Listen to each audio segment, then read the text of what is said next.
Agi sa kainit sa panahon karon no mahigala kay daghan kay tang mga sinina na uga. So na-timing pud kay no mahigala nga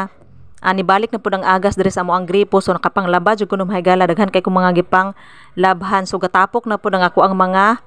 pilon no mahigala kini ako ang mga gipamuklas karon kay kuan ni siya kanang second batch na ni siya no mahigala nga ako ang mga pamilon nun kay kaganina mahigala ako adyong gi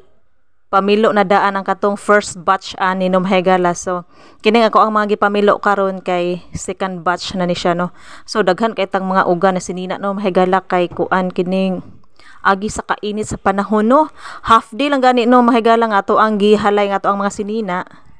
kuan na siya, uga na siya no mahigala kay kaganina no mahigala kay kuan jud siya gikan anang buntag mga alas 8 siguro no or alas 7 baka to no mahigala kay init naman kayong adlaw no. So taman mga udto mahigala, so nabantayan ako ang mga gipang kuan bitaw gipang halay ng mga sinina kay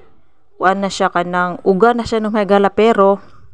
kuan wala ko namuklas kay init pa jud kay ipamuklas no mahigala. Gipamuklas na ko siya no mahigala kay karon nang mga dapit na siya hapon nga dili na kayo sakit ang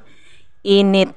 So kaganina no mahigala kay naman ko diri sa sulod sa balay no kay ang unang batch aning ako ang mga pilunon gipamilo naman ako una kaganina,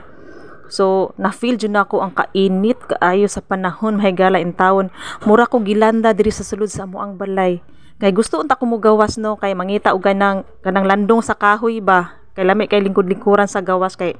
naman jud nay mo kuan nga hangin jud basta nata ilawom sa kahoy, pero kay wala man pud mahigala kay garang pagkainita man jud wala man puy punuan sa kahoy nga ato ang tambay-tambayan sa ilalom no. So mao to mahigala nga na feel jud kay nako ang kainit, so mura ko ganang kupra na gilanda. So kuan jud kay mahigala kanang sakit kayo ang init dayon kanang makapaso mao nang usay no mahigala kanang dili ko ganahan mo gawas-gawas nara ko sulod sa balay, pero ma-feel gihapon nako ang kainit sa panahon. So lain kayo ang kainit sa panahon no mahigala kay inig kagabi biya pud no kanang inig kakadlawon bitaw tugnaw baya kaayo. So lain kayo ba kay anang adlawan init ka sa ngatanan inig kakadlawon perting pakatugnawag yun, so makalain pud og tiyan. So mo na siya no mahigala kay kuan kayong panahon karon ba murag balos pud ni siya atong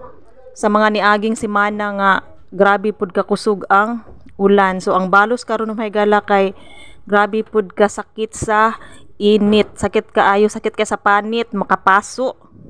So mo to siya no mahigala, nara jud ko diri sa lod sa balay, so nanguan ako no kanang naghatag jud og time nga pamilon nako nga ako ang mga